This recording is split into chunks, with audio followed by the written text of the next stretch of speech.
मैं डॉक्टर रमेश शुक्ला एक बार आपका फिर से स्वागत करता हूं आपके अपने online educational platform the Lucknow study station पर। और ये सेशन हमारा चल रहा था भारतीय दंड संहिता 1860 यानी इंडियन पिनल कोड 1860। और आज इसमें बात करेंगे भारतीय दंड संहिता के अध्याय 5 पे, जिसका संबंध है दुष्प्रेरण से। दुष्प्रेरण यानी अबेटमेंट। दुष्प्रेरण के संबंध में यहाँ पे अध्याय 5 में धारा 107 से लेकर के 120 तक मेंशन किया गया है, तो इसके बारे में हम डिटेल में पढ़ेंगे। अच्छा, यहाँ पे दुष्प्रेरण एक अपूर्ण अपराध माना जाता है। जिस तरह से आपराधिक षड्यंत्र यानी क्रिमिनल कॉन्स्पिरेसी को या आपराधिक प्रयत्न को अपूर्ण अपराध कहा जाता है, उसी तरह से दुष्प्रेरण को भी अपूर्ण अपराध कहा जाता है। अगर भारत के संदर्भ में बात की जाए तो अपराधी दो प्रकार के होते हैं। अगर भारत के संबंध में बात की जाए तो अपराधी दो प्रकार के होते हैं। एक वह जो मुख्य अपराधी होता है और एक वह जो मुख्य अपराधी को अपराध करने में सहयोग करता है। मुख्य अपराधी को अपराध करने में सहयोग करने वाला व्यक्ति ही दुष्प्रेरक कहा जाता है, जिसके संबंध में आईपीसी की धारा 108 में प्रावधान किया गया है। दुष्प्रेरक यानी अबेटर। अबेटर वह व्यक्ति होता है जो किसी अपराध को करने में सहयोग करता है, और ये सहयोग 3 तरह से कर सकता है, जिसके संबंध में धारा 107 में मेंशन किया गया है। किस तरह से सहयोग कर सकता है समरी के तौर पर आपको बताते हैं, फिर डिटेल में चलेंगे। पहला तो ये कि किसी व्यक्ति को इंस्टिगेट करके, इंस्टिगेट करने का मतलब क्या है, किसी व्यक्ति को उकसा कर। और दूसरा पॉइंट ये है कि आपराधिक षड्यंत्र द्वारा यानी क्रिमिनल कॉन्स्पिरेसी द्वारा। और तीसरा पॉइंट ये है कि किसी व्यक्ति को अपराध करने में साआशय यानी इंटेंशनली एड्स, साआशय सहायता पहुंचाकर। तो कुल 3 तरीके से यह दुष्प्रेरक जो है अपराध में सहायक बनता है।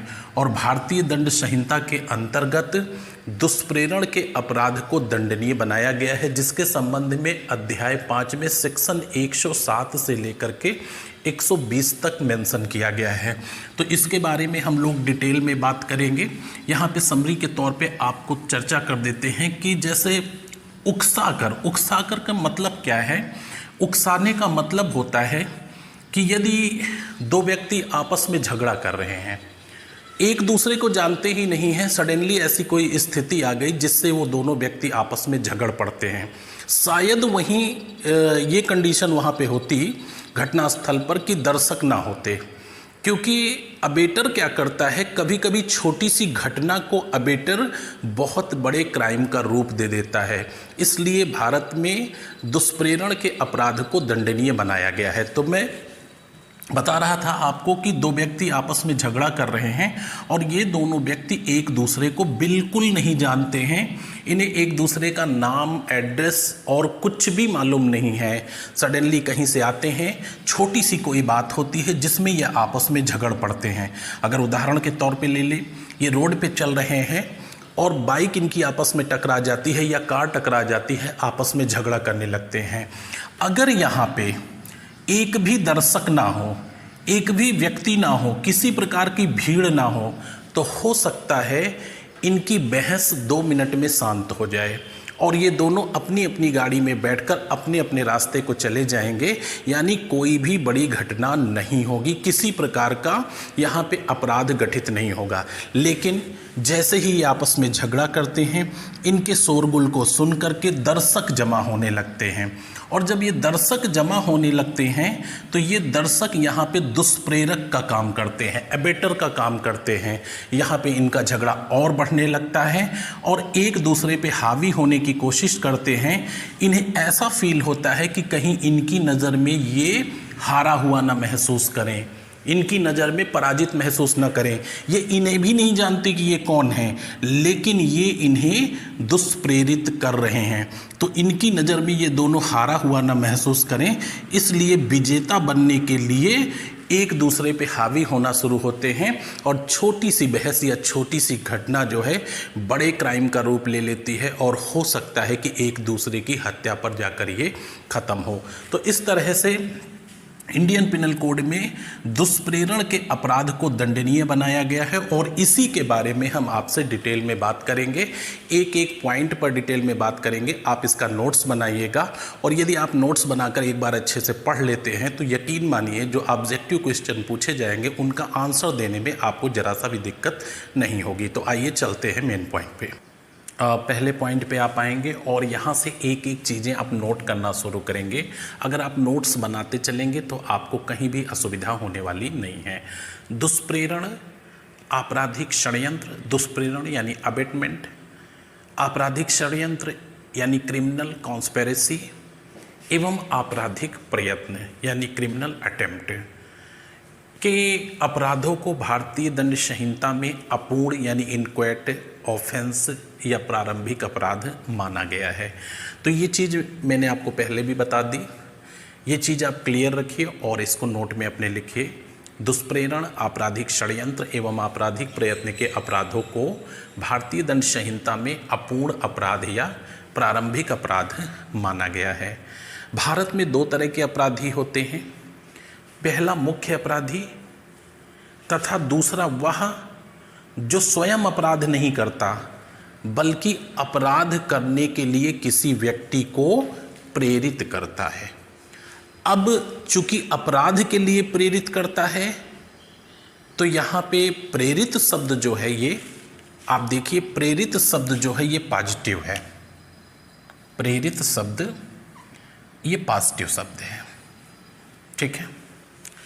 अच्छा, अगर हम किसी को अच्छे काम के लिए प्रेरित करते हैं तो क्या करते हैं, उसे मोटिवेट करते हैं, मोटिवेशन करते हैं, अभिप्रेरित करते हैं, अभिप्रेरित करते हैं। लेकिन वहीं पे जब हम किसी को गलत काम के लिए प्रेरित करते हैं तो उसे कहते हैं दुष्प्रेरित या दुष्प्रेरण। तो यहाँ पे हम दुष्प्रेरण के बारे में बात कर रहे हैं, अबेटमेंट के बारे में बात कर रहे हैं। तो ये अपराध के सहायक के तौर पर होता है। हो सकता है किसी व्यक्ति की मनः स्थिति बदल जाए, वो गुस्से में हो।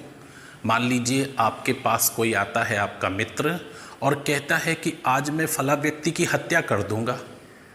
गुस्से में आता है और कहता है मैं फला व्यक्ति की हत्या कर दूंगा। आप क्या कहते हैं कि ऐसा कर, तू मेरी बाइक साथ में ले जा। आपने क्या किया, उसको सहयोग किया, आपने आसे उसे सहायता पहुंचाई, यानी उसके अपराध को आपने शुकर बनाया, आसान बनाया। यहाँ पे आप दुष्प्रेरक यानी अबेटर की भूमिका में हैं, जो कि भारतीय दंड संहिता के अंतर्गत दंडनीय अपराध है। हो सकता है कि उसकी मनः स्थिति बदल जाती, हो सकता है कि संसाधन की वजह से वो ना पहुंच पाता और क्राइम टल जाता। आपने क्या किया, बिल्कुल बिल्कुल आप मेरी बाइक ले जाइए। वो कह रहा है कि मैं फला व्यक्ति की हत्या कर दूंगा और आप कह रहे हैं कि बिल्कुल आप मेरी बाइक साथ में ले जाइए। आपने उसके काम को शुक्र यानी आसान बना दिया। तो यहाँ पे आपकी जो भूमिका है वो एक अपराधी की भूमिका है और जो इंडियन पिनल कोड में दंडनीय है। तो आप ध्यान से देखिएगा और समझिएगा चीज़ों को। अगर आप प्रैक्टिकली चीज़ों को समझ जाएंगे तो चार ऑप्शन देख करके आपको आंसर लगाना आसान रहेगा। अदरवाइज जो लॉ की भाषा है वो थोड़ी सी गूढ़ जटिल भाषा है, टेक्निकल भाषा है। तो अगर केवल आपको शब्द पता रहेंगे तो प्रॉब्लम होगी। अच्छा, भारत में दो तरह के अपराधी होते हैं, पहला मुख्य अपराधी तथा दूसरा वह होता है जो मुख्य अपराधी को सहयोग अथवा सहायता देता है, जिसे दुष्प्रेरक यानी अबेटर कहा जाता है। इंडियन पिनल कोड के अध्याय 5 के सेक्शन 108 में दुष्प्रेरक को परिभाषित किया गया है। भारतीय दंड संहिता की अध्याय 5 की धारा 108 में दुष्प्रेरक को परिभाषित किया गया है, जबकि धारा 107 में किसी बात के दुष्प्रेरण को परिभाषित किया गया है। यानी सेक्शन 108 दुष्प्रेरक यानी एबेटर के बारे में है और 107 जो है दुष्प्रेरण के बारे में है। साधारण शब्दों में धारा 107 एबेटमेंट के तरीकों के बारे में बताती है, यानी दुष्प्रेरण कितने तरीके से किया जाता है इसके बारे में सेक्शन 107 बताता है। आइए आगे देखते हैं। यहाँ से हम लोग जो है अध्याय 5 के सेक्शन के बारे में देखेंगे। तो अध्याय 5 की जो धारा 107 है, पहला सेक्शन जो है वो किसी बात का दुष्प्रेरण के संबंध में है। और सेक्शन 107 ये कहता है कि दुष्प्रेरण 3 प्रकार से किया जा सकता है, यानी अबिटमेंट 3 प्रकार से किया जा सकता है। वो 3 प्रकार कौन कौन से हैं? उकसाकर यानी इंस्टिगेट करके, षड्यंत्र में सम्मिलित होकर यानी इंगेजिंग इन कॉन्स्पेरेसी, और आशय सहायता पहुंचाकर यानी इंटेंसली एडिंग द्वारा। तो ये 3 तरीके हैं जिससे दुष्प्रेरण किया जा सकता है, दुष्प्रेरण किया जाता है। और इसको करने वाला व्यक्ति धारा 108 में परिभाषित है, उसको क्या कहा जाएगा? अबेटर कहा जाएगा, यानी दुष्प्रेरक कहा जाएगा। तो दुष्प्रेरण का अपराध 3 प्रकार से किया जा सकता है। किसी व्यक्ति को उकसा कर किया जा सकता है, षड्यंत्र में सम्मिलित होकर के किया जा सकता है, और आशय सहायता पहुंचाकर किया जा सकता है। उकसाने का मतलब क्या होता है कि व्यक्ति ए है जो बी से कहता है, व्यक्ति ए है जो बी से कहता है कि सी की हत्या कर दीजिए। किसी वजह से कोई ऐसा छोटा मैटर है या कुछ भी है, हल्का फुल्का मन मुटाव है, फिर भी ये व्यक्ति समझौता ना करा के, पॉजिटिव बातें ना कर करके ए बी से कहता है कि सी की हत्या कर दीजिए।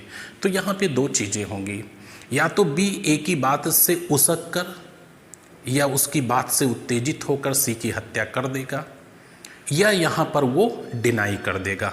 इन दोनों परिस्थितियों में आप ध्यान से बात सुनिएगा, ए बी से कहता है कि सी की हत्या कर दो, तो यहाँ पे बी 2 काम कर सकता है। ये उसके मानसिक स्थिति पर निर्भर करता है कि क्या वो सी की हत्या वाकई कर देगा उत्तेजित होकर, या वो ए को स्पष्ट मना कर देगा।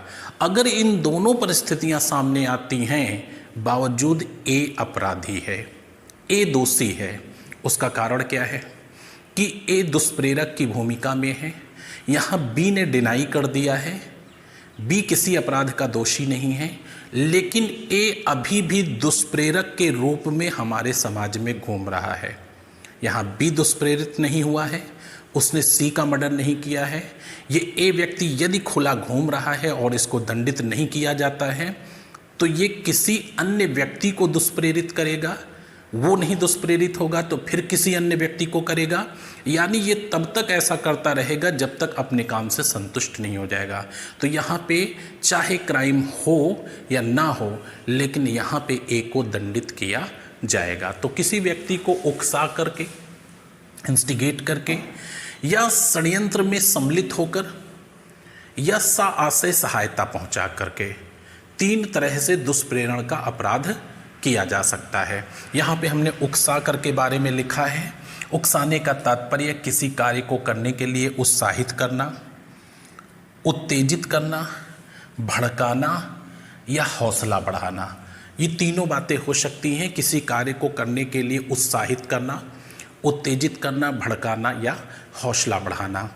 एक मामला, एक उदाहरण के तौर पर आपको बताते हैं और अभी नोट कर देते हैं। एक महिला जिसके पति की मृत्यु हो जाती है और वह परंपरा अनुसार सती होना चाहती है, परंपरा के अनुसार सती होना चाहती है, और उसके पति की लाश जहाँ पे डेड बॉडी उसका जल रहा था, उस चिता की तरफ वो जाती है। उसके साथ 2 व्यक्ति हैं जो किसी रिलेटिव्स हैं या कोई भी हैं, पड़ोसी भी हैं, जो भी हैं, तो उसके साथ हो लेते हैं और दोनों व्यक्ति राम राम राम राम का उच्चारण करते हुए उसके साथ चिता तक जाते हैं और उसे सती होने के लिए उत्साहित करते हैं। यहाँ ए और बी दोनों दंडनीय हैं, दुष्प्रेरण का अपराध किया है और दुष्प्रेरक की भूमिका में हैं। तो अभी हम आप इसको नोट कर देते हैं कि उकसाने का तात्पर्य किसी कार्य को करने के लिए उत्साहित करना, उत्तेजित करना, भड़काना या हौसला बढ़ाना है। एक चीज़ और ध्यान रखिएगा, नोट में लिख लिया है कि मौन सहमति मात्र उकसाना नहीं माना जा सकता है जब तक कि उसका प्रभाव अपराध को उद्दीप्त करने वाला या उसको प्रोत्साहित करने वाला ना हो। यानी किसी की मौन सहमति को उकसाना नहीं कह सकते हैं। कब? जब तक कि वह मौन सहमति अपराध का कारण न बन जाए। जब तक मौन सहमति अपराध का कारण न बन जाए तब तक सामान्य तौर पर मौन सहमति को उकसाना नहीं माना जा सकता। आइए अगले पॉइंट पर। ये सेक्शन 107 का एक उदाहरण देखिए। जो पीछे हमने आपको बताया कि दुष्प्रेरण का अपराध 3 तरीके से किया जा सकता है। पहला था उकसाकर, किसी व्यक्ति को अपराध के लिए उकसाकर। तो उसका एक उदाहरण देखिए, ये मोहित पांडे मामले के नाम से जाना जाता है, तो इसे भी याद रखिएगा। एक महिला सती होने की तैयारी कर रही है। आ और बा अंत्येष्टि स्थल तक जहाँ की चिता जल रही थी उसके साथ साथ जाते हैं और बगल में खड़े होकर राम राम शब्द का उच्चारण करते हैं तथा महिला को सती होने के लिए उत्साहित करते हैं। आ और बा का अपराध दुष्प्रेरण का अपराध है और ये दुष्प्रेरण के अपराध के दोषी हैं। तो ये दृष्टांत या उदाहरण आप कह लीजिए, इसे ध्यान में रखिएगा कि किस तरह से आप देखेंगे कि व्यक्ति ने उत्साहित किया है किसी को। तो एक महिला सती होने की तैयारी कर रही थी, आ और बा अंत्येष्टि स्थल तक जहाँ की चिता जल रही है उसके साथ साथ जाते हैं और बगल में खड़े होकर शब्दों के जरिए राम राम शब्द कह के उच्चारण करते हैं और महिला को सती होने के लिए उत्साहित करते हैं। यहाँ पे या वो महिला सती हो या ना हो, दोनों परिस्थितियों में यहाँ आ और बा दुष्प्रेरण के अपराध के दोषी हैं। ये मोहित पांडे मामला था, इसे ध्यान रखिएगा। अगला पॉइंट है, क्या किसी व्यक्ति को प्रत्यक्ष रूप से के अलावा क्या किसी अन्य तरीके से भी उत्साहित किया जा सकता है, इंस्टिगेट किया जा सकता है? यहाँ से क्वेरी होती है, तो इस चीज़ को ध्यान रखिएगा। पत्र या टेलीफोन द्वारा भी दुष्प्रेरण किया जा सकता है, यानी प्रत्यक्ष रूप से किसी व्यक्ति को न उकसाकर पत्र द्वारा या टेलीफोन द्वारा किसी व्यक्ति को उत्साहित किया जा सकता है। तो पत्र या टेलीफोन द्वारा भी दुष्प्रेरण किया जा सकता है यदि कोई व्यक्ति किसी अन्य व्यक्ति को अपराध करने के लिए पत्र द्वारा उकसाता है। तो पत्र की अंतर वस्तु, ये चीज़ ध्यान रखिएगा कि पत्र की अंतर वस्तु यानी पत्र में जो लिखा हुआ है ज्ञात होते ही दुष्प्रेरण का अपराध हो जाता है। पत्र की अंतर वस्तु ज्ञात होते ही दुष्प्रेरण का अपराध हो जाता है। बट अगर यदि पत्र की विषय वस्तु प्रेषित तक नहीं पहुंचती है तो यह दुष्प्रेरण का निर्माण न करके दुष्प्रेरण के प्रयत्न का अपराध होगा। यहाँ पे आप ध्यान रखिएगा, यहाँ से क्वेरी हुई है कि क्या प्रत्यक्ष उकसाने के अलावा अन्य कोई तरीका है जिससे किसी व्यक्ति को उकसाया जा सकता है? बहुत सारे ऐसे तरीके हैं। इसका सेक्शन जो 117 है उसमें 10 या 10 से अधिक व्यक्तियों के समुदाय को उकसाया जाता है, जिसमें कहीं पे पोस्टर लगाकर या कोई स्लोगन लिख करके भी किसी समुदाय को किसी समुदाय के खिलाफ उकसा करके बड़े क्राइम को जन्म दिया जा सकता है। तो यहाँ पे प्रत्यक्ष रूप से उकसाने के अलावा पत्र या टेलीफोन द्वारा भी किसी व्यक्ति को उकसाया जा सकता है और ये दुष्प्रेरण का अपराध होगा। जैसे ही व्यक्ति को जो प्रेषित है उसको अगर पत्र की अंतर वस्तु जो उसमें लिखा है वो रिसीव हो जाता है तो दुष्प्रेरण का अपराध गठित हो जाएगा। किंतु यदि पत्र की जो विषय वस्तु है वो प्रेषित तक नहीं पहुंचती है तो यहाँ पे दुष्प्रेरण का निर्माण नहीं होता है बल्कि दुष्प्रेरण के प्रयत्न का दोषी माना जाएगा। तो ये चीज़ आप ध्यान रखिएगा, काफ़ी इंपॉर्टेंट है और इसको पढ़ने से आप कैसा भी क्वेश्चन आएगा आप क्लियर कर लेंगे। आइए नेक्स्ट पॉइंट पर। ये सेक्शन 107 का दूसरा और तीसरा खंड। पहला था इंस्टिगेट करके, दूसरा था षड्यंत्र में सम्मिलित होकर और तीसरा साह से सहायता पहुंचाकर। तो षड्यंत्र में सम्मिलित होकर धारा 107 के खंड 2 के अनुसार किसी बात का दुष्प्रेरण तब भी होता है जब उस बात को करने के लिए किसी षड्यंत्र में एक या अधिक अन्य व्यक्ति के साथ कोई व्यक्ति सम्मिलित होता है। तो यहाँ पे ऐसे व्यक्ति को सेक्शन 108 में अबेटर यानी दुष्प्रेरक कहा जाएगा। अच्छा, यहाँ पे जो दुष्प्रेरक है वो सीधे तौर पर जो मुख्य अपराधी है उसके साथ षड्यंत्र रचता है, योजना बनाता है, ये आवश्यक नहीं है दुष्प्रेरण के अपराध के लिए। यहाँ यदि वह किसी भी प्रकार से षड्यंत्र में सम्मिलित रहता है और उसके षड्यंत्र में सम्मिलित है और इसके द्वारा कोई अपराध हो जाता है तो वह व्यक्ति दुष्प्रेरण का दोषी माना जाएगा। तो यहाँ पे आप इस चीज़ को ध्यान रखेंगे कि जैसे ए व्यक्ति है और बी व्यक्ति है, वो आपस में सलाह करते हैं कि सी को पॉइज़न देना है। ए और बी आपस में सलाह करते हैं सी को पॉइज़न देना है और पॉइज़न देने का काम यहाँ पे बी करेगा। ध्यान से सुनिएगा, ए और बी आपस में ये षड्यंत्र करते हैं कि सी को खाने में पॉइज़न देना है और यहाँ पे पॉइज़न देने का काम जो है बी करेगा। ऐसा दोनों योजना बनाते हैं। इसमें से ए व्यक्ति जो है वह डी व्यक्ति से जहर लेता है, पॉइज़न लेता है। ए व्यक्ति डी व्यक्ति से पॉइज़न लेता है और यहाँ पे उसको बताता भी है।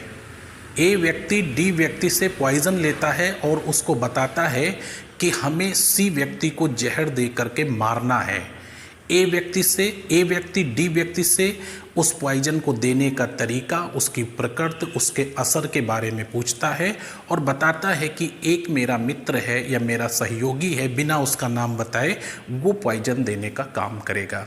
यहाँ पे डी सीधे तौर पर बी से नहीं जुड़ा है। जो बी जहर देने का काम करने जा रहा है, ए और बी आपस में सलाह करते हैं। यहाँ पे बी सीधे तौर पर ना तो डी से जुड़ा है और ना डी बी से जुड़ा है, एक दूसरे के बारे में नहीं जानते हैं। लेकिन डी षड्यंत्र में शामिल है और इस षड्यंत्र को अग्रसर करने के दौरान अपराध हुआ है, यानी ई यहाँ पे जो डी है वो भी जो है दुष्प्रेरण के अपराध का दोषी माना जाएगा। तो ये षड्यंत्र में सम्मिलित होकर। तीसरा है सा आशय, यानी इंटेंसली एडिंग द्वारा सा आशय सहायता पहुंचाकर। धारा 107 के खंड 3 के अनुसार वह व्यक्ति किसी बात के किए जाने का दुष्प्रेरण करता है जो उस बात के किए जाने में किसी कार्य या अवैध लोप द्वारा सहायता करता है। किसी कार्य या अवैध लोप द्वारा सहायता करता है। बहुत ही इंटरेस्टिंग पॉइंट है।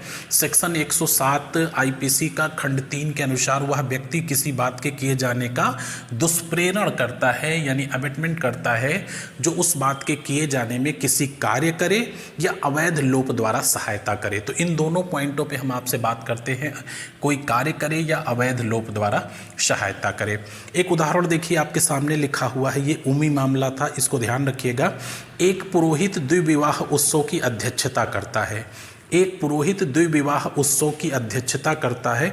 अच्छा, द्विविवाह जो है भारतीय दंड संहिता के अंतर्गत जो है एक दंडनीय अपराध है। अगर प्रथम पत्नी या पति के जीवित रहते हुए जब तक कि तलाक न हुआ हो दूसरा विवाह करना दंडनीय अपराध है। एक पुरोहित द्विविवाह उत्सव की अध्यक्षता करता है और इस प्रकार वह उसका किया जाना शुकर यानी आसान बनाता है। वह धारा 107 के तीसरे उपबंध के अधीन दुष्प्रेरण का दोषी माना जाएगा। उमी मामला ये नोट कर लेना। अच्छा, अवैध लोप द्वारा सहायता पहुंचाना, इसका क्या मतलब है? तो इसका एक उदाहरण सुनिएगा ध्यान से, और चाहे तो आप शार्ट में अपनी भाषा में नोट कर लीजिएगा, मैं यहाँ नहीं लिख रहा हूँ। सा आशय अवैध लोप द्वारा सहायता पहुँचाना। एक दृष्टांत को ध्यान से सुनिएगा, एक उदाहरण को ध्यान से सुनिएगा। एक पुलिस इंस्पेक्टर है जो अपने पुलिस स्टेशन में अपने अधीनस्थ जो पुलिस कर्मचारी हैं उनके द्वारा एक जो कैदी है, एक जो व्यक्ति है जिस पे आरोप लगाया गया, एक आरोपी व्यक्ति जो उनकी अभिरक्षा में है या उनके लॉकअप में है, उसको अपने अधीनस्थ कर्मचारियों द्वारा यह जानता है कि उससे अपराध कबूलवाने के लिए उसे प्रताड़ित करेंगे, अपराध कबूलवाने के लिए या संस्वीकृति के लिए उसे प्रताड़ित करेंगे। यह जानते हुए भी वहाँ से हट जाता है। वह यह जानता है कि जो उसकी अभिरक्षा में पुलिस थाने में एक अभियुक्त है उससे अपराध की संस्वीकृति हेतु उसके अधीनस्थ कर्मचारी कांस्टेबल या जो भी हैं उससे प्रताड़ित करेंगे उसे 3rd डिग्री देंगे। इन सब बातों के बावजूद भी वो पुलिस स्टेशन से हट जाता है ताकि उसके कर्मचारियों का, अधीनस्थ कर्मचारियों का काम आसान हो जाए। यहाँ पर जो पुलिस इंस्पेक्टर है वो आशय अवैध लोप द्वारा सहायता पहुँचाने का दोषी है, अतः यहाँ पे उसने दुष्प्रेरण का अपराध किया है। तो इस तरह से आप इसको ध्यान रखिएगा। 3 पॉइंट इसमें थे और ये तीनों पॉइंट हमारे लिए इम्पोर्टेंट हैं। आपके साथ क्वेरी ये भी हो सकती है कि आईपीसी की धारा 107 में किस तरह से दुष्प्रेरण का अपराध किया जा सकता है। तो पहला ये था कि किसी व्यक्ति को इंस्टिगेट करके यानी उकसा करके, दूसरा षड्यंत्र में सम्मिलित होकर और तीसरा आशय सहायता पहुंचाकर। आइए नेक्स्ट पॉइंट पर। नेक्स्ट पॉइंट है आपका आईपीसी का सेक्शन 108, जिसमें दुष्प्रेरक को परिभाषित किया गया है। दुष्प्रेरक के बारे में यानी अबेटर के बारे में बताया गया है और इस सेक्शन में 5 स्पष्टीकरण दिए गए हैं जो कि हमारे लिए बहुत महत्वपूर्ण है। तो इन स्पष्टीकरणों को हम विद उदाहरण यानी दृष्टांत के साथ देखेंगे ताकि चीज़ें हमें बिल्कुल क्लियर हो जाएं। धारा 108 दुष्प्रेरक यानी अबेटर। धारा 108 के अनुसार वह व्यक्ति अपराध का दुष्प्रेरण करता है। धारा 108 के अनुसार वह व्यक्ति अपराध का दुष्प्रेरण करता है।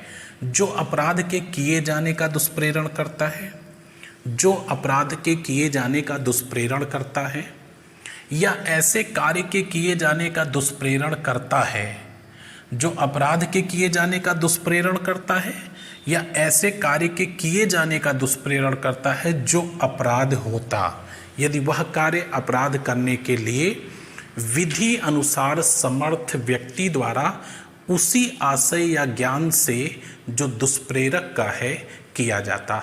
यहाँ पे विधि अनुसार समर्थ व्यक्ति कौन होगा, ये चीज़ जानना ज़रूरी है। देखिए, अगर कोई 0 से 7 साल तक का बच्चा है और वह कोई क्राइम करता है तो वह किसी भी धारा के तहत किसी भी अपराध का दोषी माना नहीं जाएगा। क्यों? क्योंकि आईपीसी का सेक्शन 82 ये कहता है कि 7 वर्ष से कम आयु के शिशु द्वारा किया गया कार्य अपराध नहीं होगा। अच्छा, यहाँ पे जो दुष्प्रेरक है वह उसी प्रकार से दोषी होगा। यहाँ पे जो दुष्प्रेरक है वह उसी प्रकार से दोषी होगा जिस प्रकार से एक समर्थ व्यक्ति द्वारा ये अपराध किया जाता और वही ज्ञान और वही आशय होता जो दुष्प्रेरक का होता। जबकि यहाँ पे सेक्शन 82 में क्या है कि 0 से 7 साल तक के बच्चे का ना तो गिल्टी माइंड होता है और ना ही कोई दुराशय होता है, अतः उसके द्वारा किया गया कार्य अपराध नहीं होता। और यही चीज़ उसके साथ भी लागू होती है जो मानसिक रूप से अस्वस्थ होता है या पागल व्यक्ति कह लीजिए, या जो व्यक्ति यहाँ पे पागल हो या मानसिक रूप से अस्वस्थ व्यक्ति हो तो उसके द्वारा भी किया गया कार्य सेक्शन 84 में अपराध नहीं माना जाता है। तो विधि अनुसार समर्थ व्यक्ति का मतलब आप समझ गए होंगे। फिर से मैं एक बार क्लियर कर देता हूँ, इसको नोट कर लीजिएगा कि दुष्प्रेरक कौन होगा।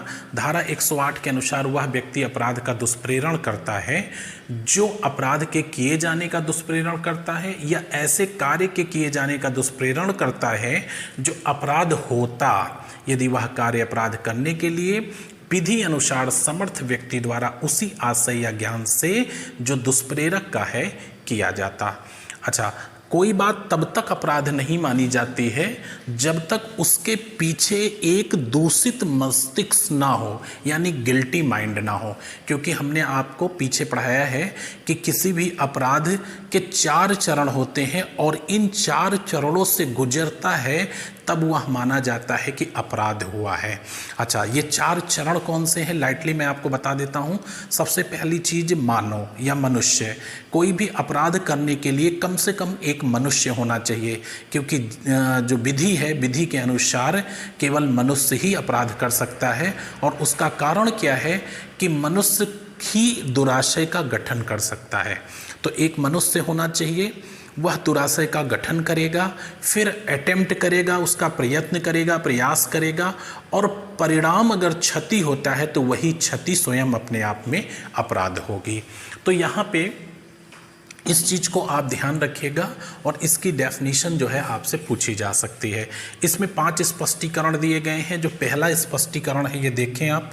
पहला स्पष्टीकरण के अनुसार किसी कार्य के अवैध लोप का दुष्प्रेरण अपराध की कोटि में आ सकेगा। किसी कार्य के अवैध लोप का दुष्प्रेरण अपराध की कोटि में आ सकेगा, चाहे दुष्प्रेरक उस कार्य को करने के लिए स्वयं आबद्ध ना हो। अब आप ध्यान से देखिए, एक उदाहरण है, एक लोक सेवक है, पब्लिक सर्वेंट है, जिसका काम है कि अपराध को रोके। एक लोक सेवक यानी पब्लिक सर्वेंट की ये ड्यूटी होती है कि वह अपराध को रोके। एक क्राइम होता है जिसमें लोक सेवक अपराध को रोकने में, लोक सेवक को अपराध को रोकने में हस्तक्षेप न करे, इसके लिए उसे एक व्यक्ति दुष्प्रेरित करता है। अब यहाँ पे दुष्प्रेरित करने के लिए उसे रिश्वत दे सकता है, उसे कोई इनाम दे सकता है, या उसे कुछ भी दे सकता है कि वह अपनी ड्यूटी ना करे। दुष्प्रेरित करता है जो कि इसके लिए आबद्ध नहीं है। यहाँ वह व्यक्ति दुष्प्रेरण के अपराध का दोषी है और यहाँ पे जो लोक सेवक है वो मुख्य अपराधी कहा जाएगा, जबकि जो व्यक्ति है वो दुष्प्रेरण के अपराध का दोषी माना जाएगा। तो इस चीज़ को आप ध्यान रखिएगा एक एक पॉइंट, कि इसके जो स्पष्टीकरण है वो हमारे लिए बहुत ही इम्पोर्टेंट है। आइए नेक्स्ट पॉइंट पे। नेक्स्ट पॉइंट सेक्शन 108 का स्पष्टीकरण 2 और स्पष्टीकरण 3। इसका जो स्पष्टीकरण 2 है धारा 108 का के अनुसार दुष्प्रेरण का अपराध गठित होने के लिए यह आवश्यक नहीं है कि दुष्प्रेरित कार्य किया जाए या अपराध गठित किए जाने के लिए अपेक्षित प्रभाव कारित हो। एक व्यक्ति है जो किसी व्यक्ति को अपराध करने के लिए दुष्प्रेरित करता है, उकसाता है, किंतु जरूरी नहीं है कि वह व्यक्ति अपराध करे या अपराध के अनुसरण में कोई कार्य करे या इसका कोई अपेक्षित प्रभाव दिखे।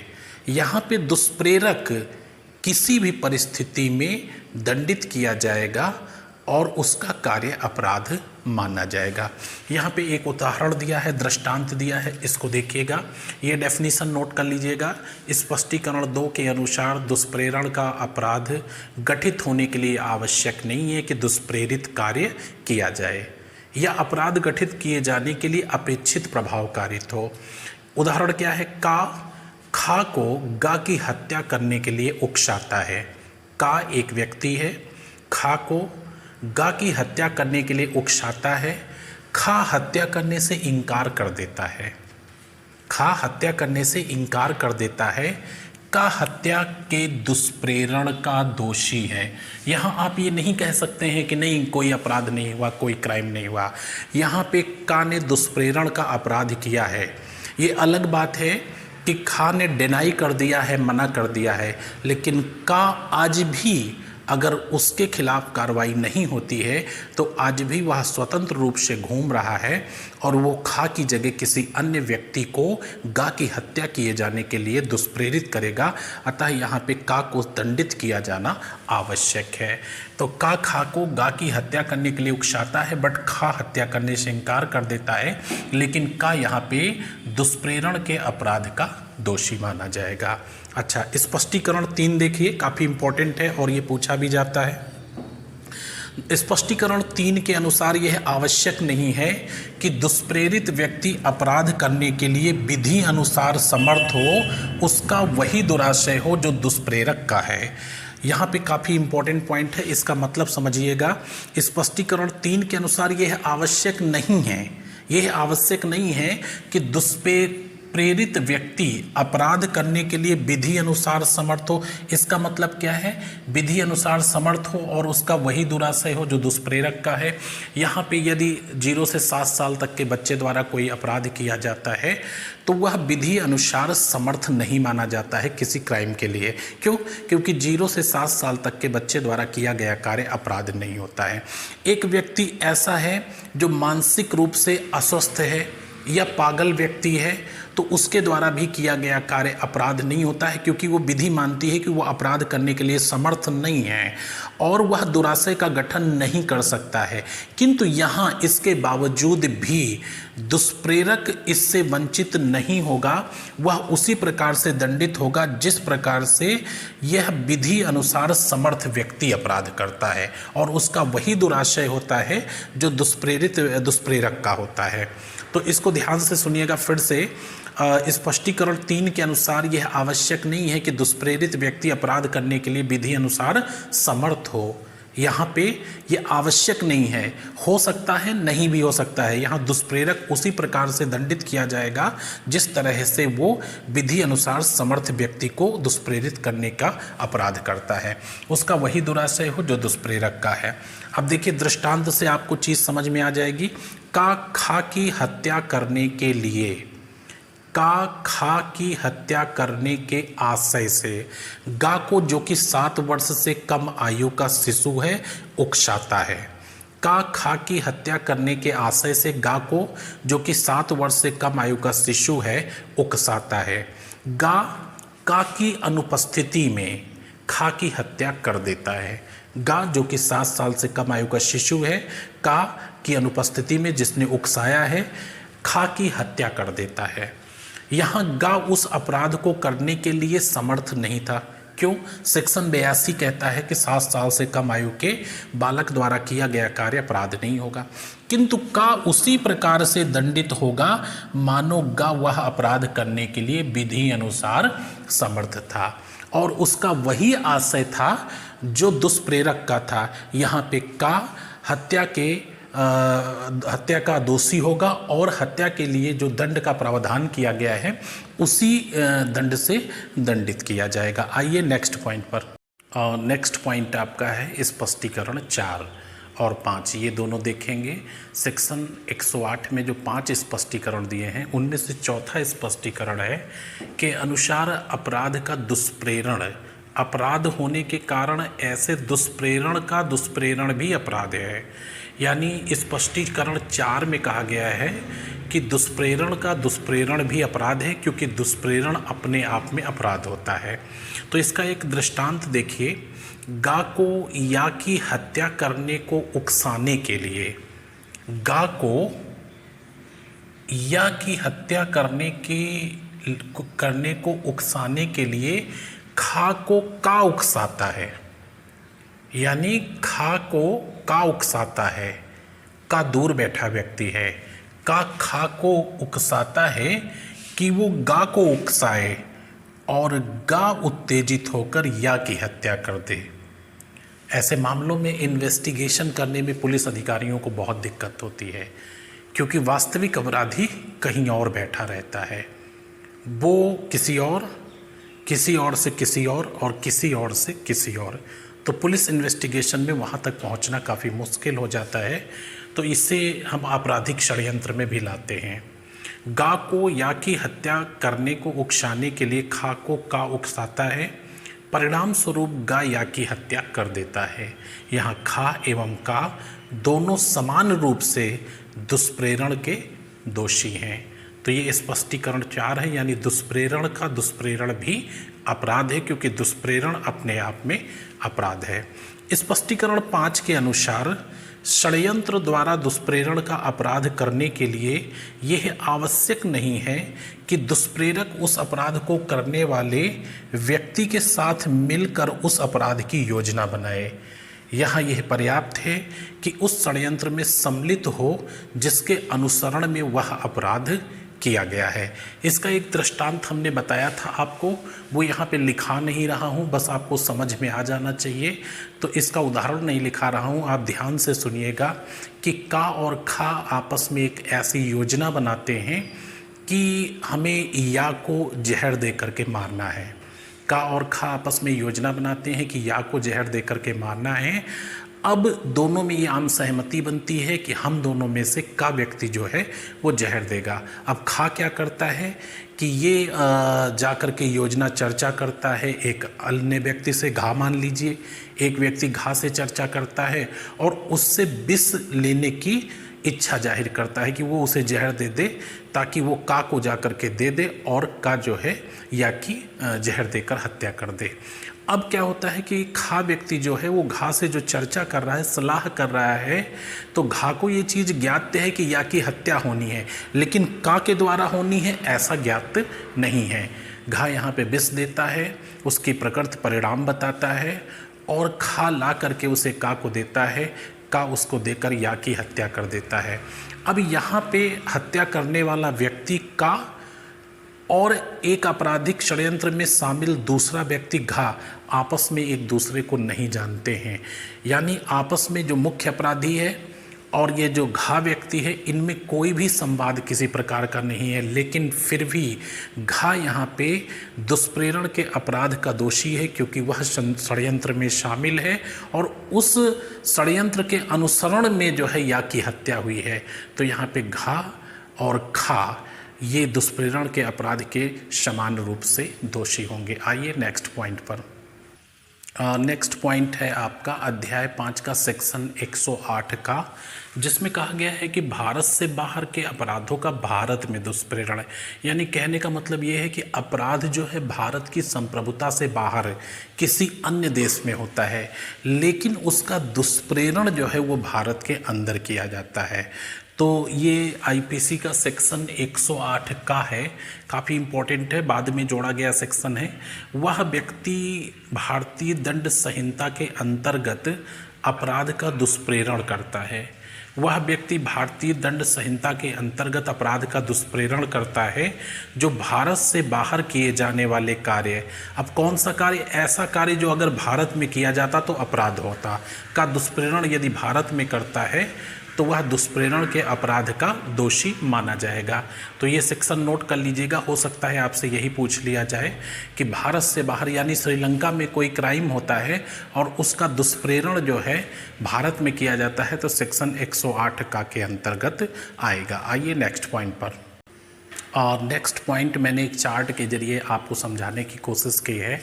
जो अध्याय 5 दुष्प्रेरण यानी अबिटमेंट है, इसमें दंड का जो पनिशमेंट का प्रावधान किया गया है वो सेक्शन 109, 115 और 116 में है।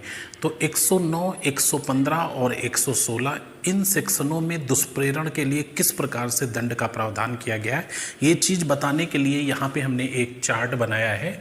इसको आप अच्छे से नोट कर लीजिएगा और इसको समझने की कोशिश करिएगा। यहाँ से चीज़ें आपको बिल्कुल क्लियर हो जाएंगी। दुष्प्रेरण का दंड जो कि मेंशन है सेक्शन 109, 115 और 116 में। यहाँ पे आप देखें, यदि अपराध किया जाए तो धारा 109 के तहत दंडित किया जाएगा और उसी दंड से दंडनीय होगा जिससे अपराध करने वाला दंडित होता है। यहाँ पे आप एक इसे दृष्टांत से समझें कि का व्यक्ति खा को हत्या के लिए दुष्प्रेरित करता है। का व्यक्ति खा व्यक्ति को हत्या करने के लिए किसी भी व्यक्ति की गा ले लीजिए या अन्य कोई ले लीजिए, का व्यक्ति खा व्यक्ति को गा की हत्या करने के लिए दुष्प्रेरित करता है और इस दुष्प्रेरण के परिणाम स्वरूप खा गा की हत्या कर देता है। यहाँ पे का उसी प्रकार से दोषी है जिस प्रकार से खा दोषी है। यानी यहाँ पे हत्या 300 के तहत हत्या की परिभाषा के अंतर्गत ये आता है और 302 के तहत इसे दंडित किया जाएगा। तो यहाँ पे आप ध्यान रखें कि उसी दंड से दंडनीय होगा जिससे अपराध करने वाला दंडित होगा। यानी मुख्य अपराधी जिस दंड से दंडित होगा, यहाँ पे सहयोग करने वाला या दुष्प्रेरित करने वाला उसी दंड से दंडित होगा। यदि अपराध किया जाए, अपराध डन हो जाए, धारा 109, ये चीज़ क्लियर हो गई। दूसरा पॉइंट है यदि अपराध न किया जाए, धारा 115 और 116। आप ये मान करके चलिए कि का खा से कहता है कि गा की हत्या कर दो, का खा को उकसाता है कि गा की हत्या कर दो। अब यहाँ दो बातें करते हैं। खा क्या करता है? डिनाई कर देता है, मना कर देता है कि मैं हत्यारा नहीं हूँ, मैं हत्या नहीं करूँगा। तो यहाँ पे ये धारा 116 के तहत दंडित किया जाएगा। लेकिन यहाँ पे क्या है कि यदि वो उसको कोई और कार्य कर देता है, हत्या न करके उसे घोर उपाहित कर देता है, घायल कर देता है या अन्य किसी तरह से चोट पहुंचा देता है, तो यहाँ पे भी वह दुष्प्रेरण के अपराध का दोषी माना जाएगा। तो ये दोनों सेक्शन आप देखिए। यदि अपराध न किया जाए, यदि अपराध न किया जाए तो धारा 115 और 116 क्या कहती है? पहले 115 पर आइए। ऐसा अपराध जो मृत्यु या आजीवन कारावास से दंडनीय है। 115 में है ऐसा अपराध जो मृत्यु या आजीवन कारावास से दंडनीय है, और 116 में है जो कारावास से मात्र दंडनीय है। तो यहाँ पे साधारण कारावास भी हो सकता है, कठोर प्रकृति का कारावास हो सकता है, यानी 116 जो है वो कारावास से दंडनीय है, और 115 जो है आजीवन कारावास या मृत्यु दंड से दंडनीय है। यानी ऐसा अपराध जो मृत्यु दंड या आजीवन कारावास से दंडनीय है, और वहाँ पे ऐसा अपराध जो मात्र कारावास से दंडनीय है। तो यहाँ पे क्या होता है, जब कार्य ना किया जाए तो 7 वर्ष के कारावास एवं जुर्माने से दंडित किया जाएगा। कौन? दुष्प्रेरक। यहाँ पे ध्यान से सुनिएगा कि का व्यक्ति खा से कहता है कि गा की हत्या कर दो, खा तुरंत उसे इनकार कर देता है, लेकिन यहाँ पे का जो है हत्या यानी मृत्यु दंड से दंडित अपराध है, यहाँ पे वो 7 वर्ष के कारावास एवं जुर्माने से दंडित किया जाएगा। लेकिन का के अनुसरण में या उकसावे में आ करके गा को घायल कर देता है, चोट पहुंचा देता है, अब यहाँ पे का जो है 14 वर्ष के कारावास एवं जुर्माने से दंडित किया जाएगा। तो ये चीज़ आप ध्यान रखिएगा। 3 पॉइंट एक साथ बात करते हैं कि सेक्शन 109 में कब दंडित किया जाएगा और सेक्शन 115 में कब दंडित किया जाएगा। सेक्शन 109 में तब दंडित किया जाएगा जब का खा के कहने से गा की हत्या कर देता, तो सेक्शन 109 के तहत उसी दंड से दंडनीय होगा जिसमें अपराध करने वाला दंडित होता है। लेकिन यहाँ पे का खा के कहने का के उकसाने से खा गा की हत्या नहीं करता है बल्कि उसे चोट पहुँचा देता है, तो 14 वर्ष के कारावास से दंडित किया जाएगा। और यदि डिनाई कर देता है, मना कर देता है, तो यहाँ पे का जो है दुष्प्रेरक के रूप में 7 वर्ष के कारावास से दंडित किया जाएगा। अच्छा, इसका जो दूसरा पॉइंट है, जब अपराध कारावास से दंडनीय हो तो सेक्शन 116 के तहत दंडित किया जाएगा। जब कार्य ना किया जाए तो जो कारावास उस अपराध के लिए होगा उसके 1/4 कारावास से दंडित किया जाएगा, और यही काम अगर लोक सेवक कर रहा होगा तो 1/2 कारावास से दंडित किया जाएगा। तो अगर ये सामान्य नागरिक है तो 1/4 कारावास, अगर 3 साल की सजा है तो यहाँ पे 9 महीने से दंडित किया जाएगा, अगर यहाँ पे 5 साल की सजा है तो यहाँ पे 15 महीने 2.5 साल से दंडित किया जाएगा। यदि लोक सेवक होगा तो साधारण नागरिक की तुलना में जस्ट डबल उसे सजा होगी। तो ये पनिशमेंट के संबंध में था, और इस चार्ट के जरिए काफ़ी कुछ आप समझ गए होंगे। सेक्शन 109, 115 और 116 सबसे गंभीर, उससे कम गंभीर और ये सबसे कम गंभीर। यहाँ पे साधारण अपराध होते हैं जिनमें केवल कारावास होता है, यहाँ पे घोर अपराध, गंभीर अपराध होते हैं, और यहाँ पे अपराध डन हो जाता है। जब अपराध डन हो जाता है तो उसी दंड से दंडित किया जाता है जिससे मुख्य अपराधी को दंडित किया जाता है। आइए नेक्स्ट पॉइंट पर। यहाँ पे हम लोग धारा 109 जिसमें दुष्प्रेरण के लिए दंड का प्रावधान किया गया है को थोड़ा सा विस्तृत रूप से देखेंगे और इसको समझने की कोशिश करेंगे। पीछे हमने आपको बताया कि आईपीसी का सेक्शन 109, 115 और 116 दुष्प्रेरण के दंड के विषय में है, तो यहाँ पे 109 को समझेंगे। दुष्प्रेरण का दंड, यदि दुष्प्रेरित कार्य उसके परिणाम स्वरूप किया जाए और जहाँ की उसके दंड के लिए कोई अभिव्यक्त उपबंध आईपीसी में ना किया गया हो। दुष्प्रेरण के लिए दंड का प्रावधान सेक्शन 109 में किया गया है यदि दुष्प्रेरित कार्य उस दुष्प्रेरण के परिणाम स्वरूप किया जाए और उसके लिए आईपीसी में कोई स्पष्ट दंड ना दिया हो। जैसे थोड़ी देर के लिए मान लेते हैं हत्या का अपराध है, तो हत्या के दुष्प्रेरण के लिए इंडियन पिनल कोड में कोई सेक्शन नहीं बना है। हत्या का दुष्प्रेरण के लिए स्पेशली कोई सेक्शन नहीं बना हुआ है। हत्या का दंड 302 में है। हत्या का यदि प्रयास किया जाता है तो उसके लिए 307 में दंड की व्यवस्था की गई है, लेकिन यहाँ पे हत्या के दुष्प्रेरण के लिए कोई दंड का प्रावधान नहीं किया गया। अब एक पॉइंट आता है, जैसे सेक्शन 306 है, तो 306 में आत्महत्या के दुष्प्रेरण के लिए स्पेशली दंड का प्रावधान किया गया है। यदि इस तरह से कोई व्यवस्था नहीं की गई है तो यहाँ पे जो दुष्प्रेरक होगा, यदि अपराध कंप्लीट हो गया है तो उसी दंड से दंडित किया जाएगा जिससे मुख्य अपराधी दंडित किया जाएगा। तो इस चीज़ को बड़ा स्पष्ट आप समझिएगा और ध्यान से देखिएगा, काफ़ी इम्पोर्टेंट सेक्शन हो जाता है। भारतीय दंड संहिता की धारा 109 प्रावधानित करती है कि यदि किसी अपराध का दुष्प्रेरण किसी व्यक्ति द्वारा किया गया है और उस अपराध के दुष्प्रेरण के लिए आईपीसी द्वारा अभिव्यक्त रूप से कोई दंड प्रावधानित नहीं किया गया है, तो दुष्प्रेरक ऐसे दंड से दंडनीय होगा जो मुख्य अपराध के लिए प्रावधानित किया गया है, परंतु ऐसा दंड केवल तभी दिया जा सकता है जब दुष्प्रेरित व्यक्ति द्वारा दुष्प्रेरित कृत्य कर दिया जाता है, अन्यथा की स्थिति में नहीं। तो यहाँ पे एक चीज़ बिल्कुल स्पष्ट हो गई है कि सेक्शन 9 में दुष्प्रेरण के लिए दंड है, ये सही पॉइंट है।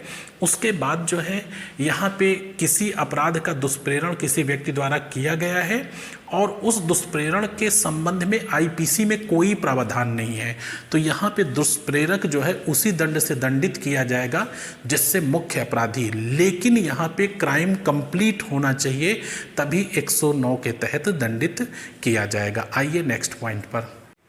और नेक्स्ट सेक्शन है आईपीसी की धारा 110, जिसमें कहा गया है कि दुष्प्रेरती दुष्प्रेरक के आशय से भिन्न आशय रखते हुए कार्य करता है। तो ये ध्यान से आप इसको समझिएगा और सुनिएगा। आईपीसी की धारा 110 कहती है यदि दुष्प्रेरित व्यक्ति दुष्प्रेरक के आशय से भिन्न आशय से कार्य करता है। भारतीय दंड संहिता की धारा 110 अभिव्यक्त रूप से प्रावधानित करती है कि दुष्प्रेरक उसी अपराध के लिए दोषी होगा जिसके लिए वह दुराशय धारण करता है। दुष्प्रेरक उसी अपराध के लिए दोषी होगा जिसके लिए वह दुराशय धारण करता है, ना कि उस अपराध के लिए जिसके लिए दुष्प्रेरित व्यक्ति दुराशय धारण करता है। इसका मतलब क्या है कि यदि दुष्प्रेरित व्यक्ति दुष्प्रेरक के आशय से भिन्न आशय रखते हुए कार्य करता है तो दुष्प्रेरक उसी अपराध के लिए दायी माना जाएगा जिसके लिए वह दुराशय धारण करता है, ना कि उस अपराध के लिए दायी माना जाएगा जिसके लिए दुष्प्रेरित व्यक्ति दुराशय धारण करता है। इस धारा के अनुसार यदि दुष्प्रेरक द्वारा किसी अपराध का दुष्प्रेरण किया जाता है तथा दुष्प्रेरित व्यक्ति भिन्न आशय से कोई अपराध कर देता है तो यह माना जाएगा कि दुष्प्रेरित व्यक्ति द्वारा वही अपराध किया गया है जिसका दुष्प्रेरण दुष्प्रेरक द्वारा किया गया था। एक व्यक्ति किसी व्यक्ति को उकसाता है कोई कार्य करने के लिए, किस इंटेंशन से, उससे भिन्न इंटेंशन रखता है व्यक्ति जो दुष्प्रेरित होता है, उससे डिफरेंट आशय रखते हुए कोई कार्य करता है। लेकिन यहाँ पे यही इस सेक्शन में माना जाएगा कि जो दुष्प्रेरिती है दुष्प्रेरक के द्वारा जिस बात के लिए दुष्प्रेरण किया गया है वह वही कार्य करता है। अच्छा, इसका अर्थ यह है कि ऐसी स्थिति में दुष्प्रेरक केवल उस अपराध के लिए दायी होगा जिसका कि उसके द्वारा दुष्प्रेरण किया गया था, ना कि उस अपराध के लिए जो दुष्प्रेरित व्यक्ति द्वारा किया गया है। तो ये सेक्शन काफ़ी इम्पोर्टेंट है और इसको अच्छे से नोट कर लीजिएगा और ध्यान रखिएगा कि आपसे हो सकता है यही यहाँ से पूछा जा सके। यदि दुष्प्रेरित व्यक्ति द्वारा दुष्प्रेरक के आशय से भिन्न आशय रखते हुए कोई कार्य किया जाए तो यहाँ दुष्प्रेरक जो है उसी अपराध के लिए उत्तरदायी माना जाएगा जिसके लिए वो दुराशय धारण करता है। आइए नेक्स्ट पॉइंट पर। नेक्स्ट सेक्शन है धारा 111, जिसमें कहा गया है कि दुष्प्रेरक का दायित्व जब एक कार्य का दुष्प्रेरण किया जाता है और उससे भिन्न कार्य किया जाता है। पिछले वाले में क्या था कि जिस आशय से दुष्प्रेरक दुष्प्रेरित करता है उससे भिन्न आशय से दुष्प्रेरिती कार्य करता है, भिन्न आशय रखते हुए कार्य करता है, यहाँ पे भिन्न कार्य ही करता है। तो ये दोनों सेक्शन में अंतर है 110 और 111 में। तो दुष्प्रेरक का दायित्व जब एक कार्य का दुष्प्रेरण किया जाता है बट दुष्प्रेरिती जो है उससे भिन्न कार्य कर देता है। इस सेक्शन में 2 पॉइंट हैं और दोनों पॉइंट में हम डिटेल्स में चर्चा करेंगे उदाहरण के साथ में। भारतीय दंड संहिता की धारा 111 के अंतर्गत यह प्रावधानित किया गया है कि यदि दुष्प्रेरित व्यक्ति उस कृत्य से भिन्न कृत्य जो कि दुष्प्रेरक द्वारा दुष्प्रेरित किया गया था कारित करता है तथा ऐसा भिन्न कृत्य दुष्प्रेरित कृत्य का संभाव्य परिणाम है तो दुष्प्रेरक इस भिन्न कृत्य के लिए भी दोषी होगा। ध्यान से सुनिएगा, भारतीय दंड संहिता की धारा 111 के अंतर्गत ये प्रावधानित किया गया है कि दुष्प्रेरित यानी अबेटी व्यक्ति उस कृत्य से भिन्न उस कृत्य से भिन्न जिसके लिए उसको दुष्प्रेरित किया गया है करता है, बट ये दुष्प्रेरण का संभाव्य परिणाम है। तो दुष्प्रेरक यानी अबेटर इस भिन्न कृत्य के लिए भी दोषी माना जाएगा। किंतु यदि ऐसा कृत्य जो दुष्प्रेरित कृत्य का संभाव्य परिणाम नहीं है तो दुष्प्रेरक ऐसे कृत्य के लिए दोषी नहीं होगा, बल्कि वह उसी कार्य के लिए दोषी होगा जिसके लिए उसने दुष्प्रेरण किया था। अब यहाँ पे दो बातें हैं। एक तो दुष्प्रेरक जो है, अबेटर जो है, किसी व्यक्ति को किसी कार्य के लिए दुष्प्रेरित करता है और जो दुष्प्रेरित व्यक्ति है उससे भिन्न कार्य कर देता है। लेकिन ये जो भिन्न कार्य करता है इसकी संभावना रहती है, इसकी पॉसिबिलिटी रहती है कि ऐसा हो सकता है। और इसी सेक्शन का दूसरा पक्ष है कि दुष्प्रेरक जो है, अबेटर जो है, किसी व्यक्ति को किसी कार्य के लिए दुष्प्रेरित करता है लेकिन वह व्यक्ति उससे भिन्न कार्य कर देता है या उसके साथ जुड़ा हुआ कोई अन्य कार्य कर देता है जो कि जिसकी संभावना नहीं होती है। यहाँ पे जो दुष्प्रेरक है वह उस कार्य के लिए दोषी नहीं माना जाएगा जिसकी संभावना नहीं थी, बल्कि उस कार्य के लिए दोषी माना जाएगा जिसके लिए उसने दुष्प्रेरित किया था। तो इसे हम आपको उदाहरण के जरिए समझाते हैं दोनों पॉइंटों को। एक में पॉसिबिलिटी थी और एक में पॉसिबिलिटी नहीं थी। यहाँ पे एक व्यक्ति ए है जो बी को उकसाता है। ये बी 7 वर्ष से कम आयु का बालक है। ए बी से, जो कि 7 वर्ष से कम आयु का बच्चा है, शिशु है, उससे कहता है कि सी के खाने में जहर मिला दो। ए बी से, जो कि 7 वर्ष से कम आयु का शिशु है, कहता है या उसे उकसाता है कि सी के खाने में जहर मिला दो। बी सी के खाने के पास में रखी डी की प्लेट में जहर मिला देता है। बी सी के खाने के पास में रखी डी के खाने की प्लेट में जहर मिला देता है। परिणाम स्वरूप डी की मृत्यु हो जाती है। यहाँ पे जिस कार्य के लिए ए ने बी को दुष्प्रेरित किया था उसमें इस घटना की या इस कार्य की हो जाने की संभावना पूरी थी। अतः यहाँ पे ए जो है डी की दुष्प्रेरण द्वारा हत्या के लिए दोषी माना जाएगा। डी की हत्या के लिए ए यहाँ पे दोषी माना जाएगा। फिर से दृष्टांत को समझने की कोशिश करिएगा कि ए बी से कहता है, जो कि 7 साल से कम आयु का शिशु है, कि सी के खाने में जहर मिला दो। सी के खाने के पास ही डी की प्लेट रखी थी और बी ने डी के प्लेट में जहर मिला दिया। डी की मृत्यु हो गई है। यहाँ पे ए डी की हत्या के दुष्प्रेरण द्वारा डी की हत्या के लिए दायी माना जाएगा। अच्छा, नेक्स्ट दृष्टांत देखिए जिसमें पॉसिबिलिटी नहीं होती है। ए बी से कहता है कि सी के घर को जला दीजिए, आग लगा दीजिए। ए बी से कहता है सी के घर को जला दो, आग लगा दो। बी आग लगाने के दौरान घर में चोरी भी कर लेता है। यहाँ पे ए बी द्वारा सी के घर को जलाने के दुष्प्रेरण का दोषी माना जाएगा, लेकिन बी द्वारा जो सी के घर में चोरी की गई है आग लगाने के दरमियान, इसके लिए ए दायी नहीं होगा क्योंकि इसकी संभावना यहाँ पे नहीं थी, इसकी पॉसिबिलिटी नहीं थी। तो इस सेक्शन में 2 बातें हैं और दोनों बातों को आप अच्छे से समझ लीजिएगा। ये आपका इंपॉर्टेंट सेक्शन है और यहाँ से क्वेरी की जाती है। आइए नेक्स्ट पॉइंट पे। नेक्स्ट सेक्शन आपका है 112। आईपीसी की धारा 112 में कहा गया है कि दुष्प्रेरक कब दुष्प्रेरित कार्य के लिए और किए गए कार्य के लिए आकलित दंड से दंडनीय होगा। यहाँ पे आप ध्यान से पहले सेक्शन को सुनिए, फिर कुछ बातें करते हैं। यदि वह कार्य जिसके लिए दुष्प्रेरक अंतिम पूर्वगामी धारा के अनुसार दायित्व के अधीन है, दुष्प्रेरित कार्य के अतिरिक्त किया जाता है और वह कार्य कोई भिन्न अपराध घटित करता है, तो दुष्प्रेरक उस अपराध में से प्रत्येक के लिए दंडनीय होगा।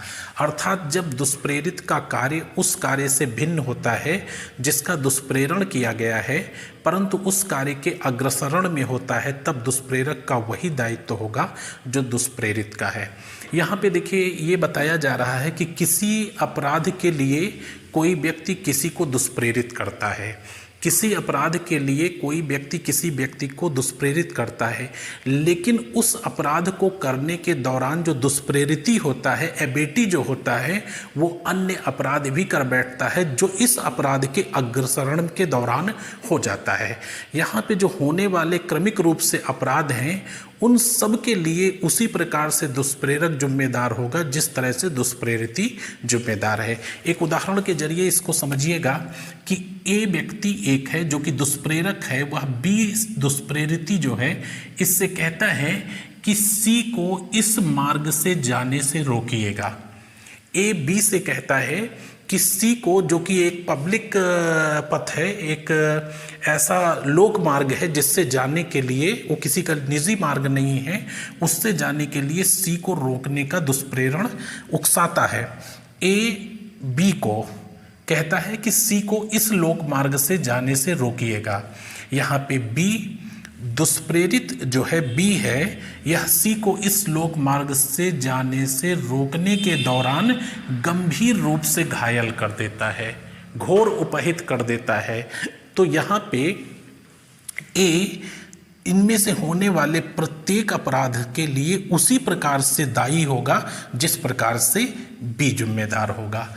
तो इस सेक्शन को ध्यान से सुन लीजिएगा कि दुष्प्रेरक कब दुष्प्रेरित कार्य के लिए और किए गए कार्य के लिए आकलित दंड से दंडित होगा। यानी जिस कार्य के लिए दुष्प्रेरित किया है उसने, उस कार्य के अग्रसरण में यदि कोई अपराध हो जाता है तो उन सब के लिए समान रूप से जिम्मेदार होगा। आइए नेक्स्ट पॉइंट पे। नेक्स्ट पॉइंट धारा 113 आईपीसी की धारा 113 में कहा गया है कि दुष्प्रेरित कार्य से कारित उस प्रभाव के लिए दुष्प्रेरक का दायित्व जो दुष्प्रेरक द्वारा आशयित से भिन्न हो।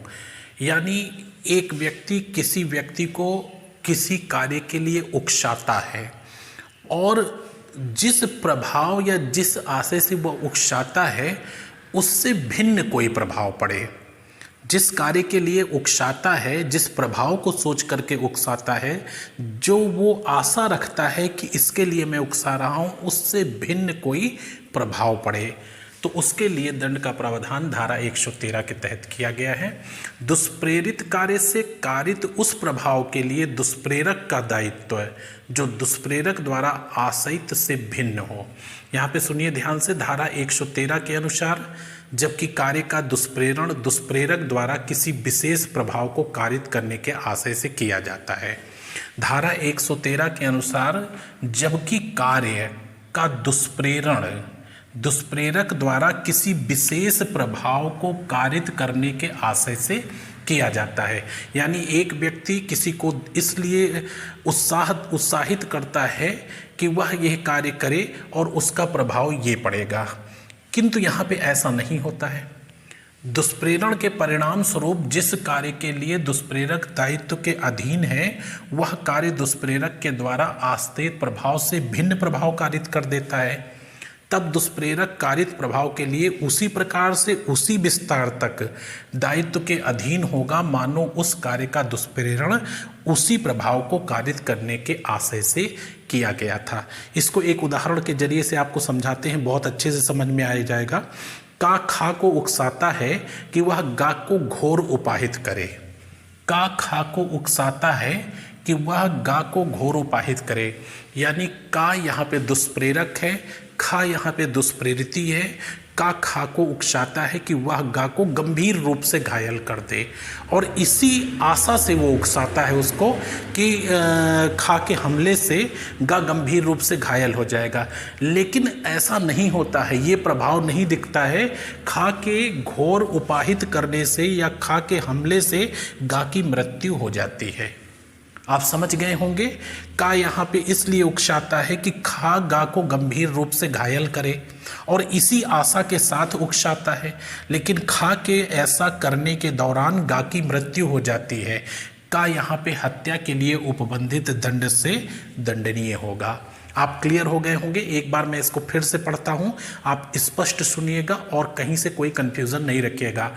धारा 113 का जो टॉपिक है, दुष्प्रेरित कार्य से कारित उस प्रभाव के लिए दुष्प्रेरक का दायित्व जो दुष्प्रेरक द्वारा आशयित से भिन्न हो, यानी जिसकी आशा न की हो उससे डिफरेंट कार्य हो गया हो, उसके लिए दुष्प्रेरक जो है दायित्व के अधीन होगा यानी लाइबल होगा।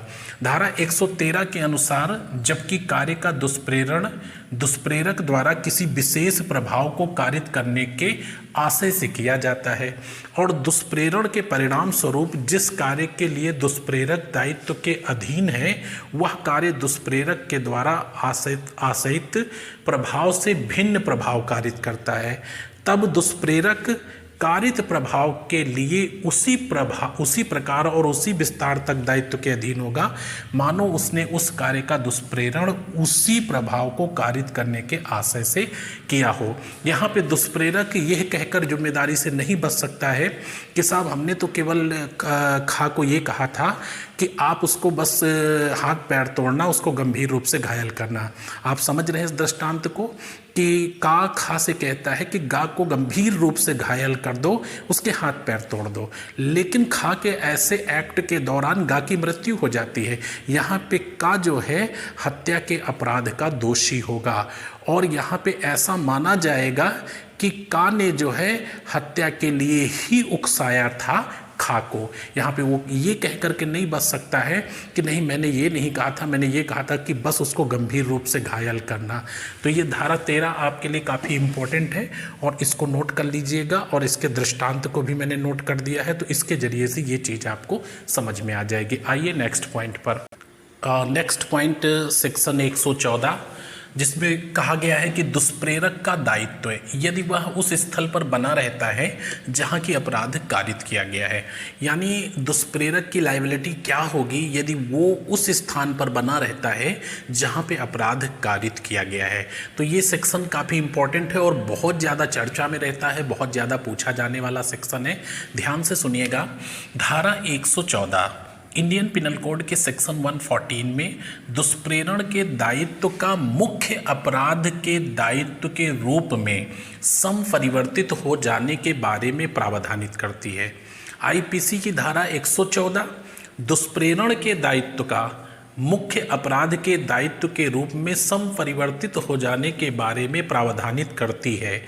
इस धारा के अनुसार यदि कोई व्यक्ति किसी अन्य व्यक्ति द्वारा किसी अपराध का कारित किया जाना दुष्प्रेरित करता है तथा स्वयं घटना स्थल पर जहां अपराध हुआ है उपस्थित रहता है, यानी कोई व्यक्ति किसी व्यक्ति को किसी अपराध के लिए उकसाता है और स्वयं उस स्थान पर बना रहता है जहां पे अपराध हुआ है, तो ऐसा व्यक्ति दुष्प्रेरक की तरह दोषी ना होकर के बल्कि ऐसा माना जाएगा कि उसने स्वयं अपराध किया है। तो ये सेक्शन आपका बिल्कुल क्लियर हो गया होगा। यहाँ पे दुष्प्रेरक जो है दुष्प्रेरण का दोषी ना मान करके ऐसा माना जाएगा कि उसने यह अपराध स्वयं किया है। एक दृष्टांत के जरिए इसको समझिएगा। अभियुक्त गा ने अपने मित्र का को महिला खा के साथ बलात्संग करने के लिए उकसाया और बलात्संग के समय स्वयं चौकसी करता है। कौन? अभियुक्त गा। अभियुक्त गा एवं उसका मित्र का दोनों आईपीसी के सेक्शन 376/109 के अधीन दोषी माने जाएंगे। यहाँ पे भले ही अभियुक्त गा ने महिला खा के साथ बलात्संग न किया हो, लेकिन वह घटना स्थल पर मौजूद है और ऐसा माना जाएगा सेक्शन 114 के तहत कि उसने स्वयं इस अपराध को अंजाम दिया है। तो 376/109 के तहत गा और का दोनों बलात्कार के दोषी माने जाएंगे। आइए नेक्स्ट पॉइंट पर। नेक्स्ट पॉइंट सेक्शन 115 जो कि आप पीछे जो देख चुके हैं, जिसमें हमने 109, 115 और 116 में दुष्प्रेरण के दंड के विषय में बताया था। तो यहाँ पे 115 को थोड़ा सा डिटेल में देख लेते हैं और आप नोट कर लीजिएगा। मृत्यु या आजीवन कारावास से दंडनीय अपराध का दुष्प्रेरण। मृत्यु या आजीवन कारावास से दंडनीय अपराध का दुष्प्रेरण। यदि किसी व्यक्ति के दुष्प्रेरण से कोई व्यक्ति किसी की हत्या कर देता है, अपराध पूर्ण हो जाता है, तो यहाँ पे दुष्प्रेरक जो है हत्या के दंड से दंडित किया जाएगा।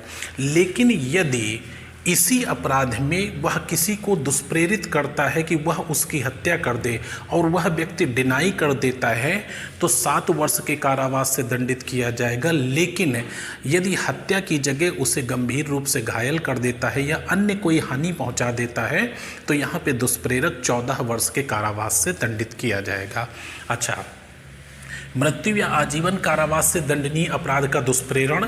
जो कोई मृत्यु या आजीवन कारावास से दंडनीय अपराध किए जाने का दुष्प्रेरण करेगा, यदि वह अपराध उस दुष्प्रेरण के परिणाम स्वरूप न हो तो यहाँ दुष्प्रेरक 7 वर्ष के कारावास से दंडित किया जाएगा। यदि अपहानि करने वाला कार्य परिणाम स्वरूप किया जाता है तो दुष्प्रेरक 14 वर्ष के कारावास से दंडित होगा। यानी जो दुष्प्रेरित है यदि वो डिनाई कर देता है तो दुष्प्रेरक 7 वर्ष के कारावास से दंडित किया जाएगा। किंतु यदि जो दुष्प्रेरित है कोई अपहानि वाला कार्य कर देता है तो दुष्प्रेरक 14 वर्ष के कारावास से दंडित किया जाएगा। इसको एक दृष्टांत के जरिए समझते हैं। का खा को उकसाता है कि गा की हत्या के लिए। का खा को उकसाता है गा की हत्या के लिए। यहाँ खा ऐसा नहीं करता है। का 7 वर्ष के कारावास से दंडित किया जाएगा। ये होगा सेक्शन 115 में। किंतु यदि खा गा को उपहित कर देता है तो का 14 वर्ष के कारावास से दंडित किया जाएगा। तो इससे ये चीज़ आपको बिल्कुल क्लियर हो गई होगी। आइए नेक्स्ट पॉइंट पर। सेक्शन 116 आईपीसी का सेक्शन 116 कहता है कि कारावास से दंडनीय अपराध का दुष्प्रेरण। पिछला आपने जो 115 देखा उसमें आजीवन कारावास एवं मृत्यु दंड से दंडनीय अपराध का दुष्प्रेरण था। यहाँ पे कारावास से दंडनीय अपराध का दुष्प्रेरण, और ये कारावास सादा या कठोर प्रकार का हो सकता है। जो कोई कारावास से दंडनीय, जो कोई कारावास से, लिखिएगा यहाँ पे, जो कोई कारावास से दंडनीय अपराध का दुष्प्रेरण करेगा यानी अबेटमेंट करेगा, यदि वह अपराध उस दुष्प्रेरण के परिणाम स्वरूप न किया जाए तो ऐसी स्थिति में दुष्प्रेरक अधिकतम दंड के 1/4 दंड से दंडित होगा। किंतु यदि दुष्प्रेरक व दुष्प्रेरित व्यक्ति लोक सेवक है, पब्लिक सर्वेंट है, तो अधिकतम दंड का आधे दंड यानी 1/2 दंड से दंडित किया जाएगा। यदि सामान्य व्यक्ति है तो 1/4 दंड से दंडित किया जाएगा, और अगर सामान्य व्यक्ति की जगह पब्लिक सर्वेंट है तो आधे दंड यानी 1/2 दंड से दंडित किया जाएगा। तो सेक्शन 116 ध्यान रखिएगा। और चार्ट में हमने आपको 109, 115 और 116 के बारे में बाकायदे मेंशन कर दिया है। यहाँ पे 2 उदाहरण के जरिए आपको इस चीज को क्लियर करा देते हैं। मिथ्या साक्ष्य देने के लिए खा को का उकसाता है।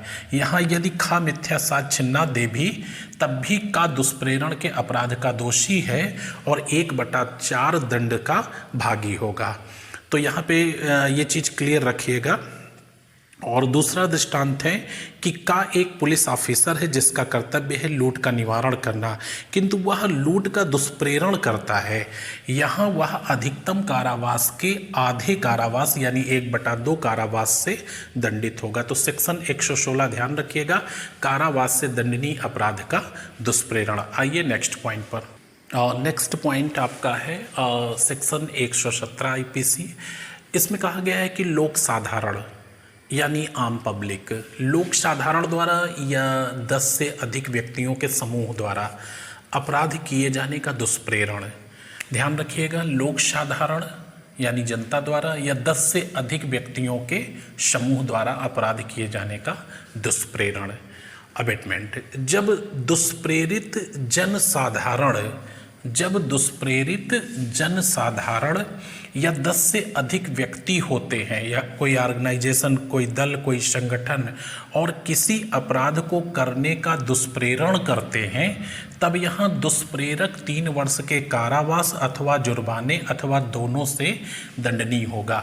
यानी एक ऐसा व्यक्ति जो किसी जन समुदाय को किसी पोस्टर के जरिए, किसी भाषण के जरिए या अन्य किसी तरीके से उत्तेजित कर देता है, उकसा देता है, और उस उकसाए इरादे में वह भीड़ कोई अपराध कर देती है।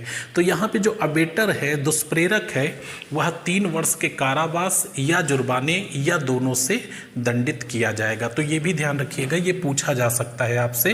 ये इंपॉर्टेंट सेक्शन है कि एक व्यक्ति का है जिसके द्वारा जो है एक ऐसा भाषण किया जाता है जिससे जन समुदाय भड़क उठता है और वह एक ऐसा अपराध कर देता है जो आईपीसी में दंडनीय है। तो यहाँ पे जो अबेटर का है, दुष्प्रेरक है, उसे 3 वर्ष तक के कारावास से दंडित किया जा सकता है।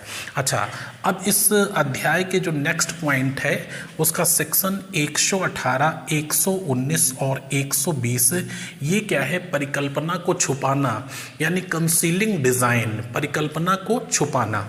इसका मतलब क्या है कि ये हर नागरिक का कर्तव्य है कि अगर उसे कुछ लगता है ऐसा कि अमुक स्थान पर कोई घटना ऐसी घट रही है या ऐसी कोई रेकी हो रही, या ऐसा वो कुछ जानता है कि इसकी वजह से अपराध हो सकता है, ऐसा वो देखता है और उस महसूस करता है, तो उसका कर्तव्य है कि वह जो है पुलिस को इसकी सूचना दे। यदि वो ऐसा नहीं करता है और अपराध हो जाता है तो वह इस धारा के तहत उत्तरदायी माना जाएगा। तो परिकल्पना को छुपाना यानी कंसीलिंग डिज़ाइन, जब कोई व्यक्ति किसी अपराध को किए जाने की परिकल्पना को छुपाता है जिससे अपराध किया जाना आसान हो जाए, तो यह धारा 118 से लेकर 120 के अंतर्गत दंडनीय बनाया गया है। इसको हम एक चार्ट के जरिए आपको क्लियर करा देते हैं, बहुत ज़्यादा डिटेल की ज़रूरत नहीं है। उस चार्ट से आप सेक्शन 118, 119 और 120 को आसानी से समझ जाएंगे। आइए अगले पॉइंट पे। नेक्स्ट पॉइंट आपका, और लास्ट को मैंने एक चार्ट के जरिए काफ़ी अच्छे से यहाँ पे डिस्क्राइब कर दिया है और इससे आपको समझ में आ जाएगा। परिकल्पना को छुपाना यानी कंसील टू डिज़ाइन, इसके लिए जो दंड की व्यवस्था की गई है वो सेक्शन 118 और 119 और 120 में की गई है।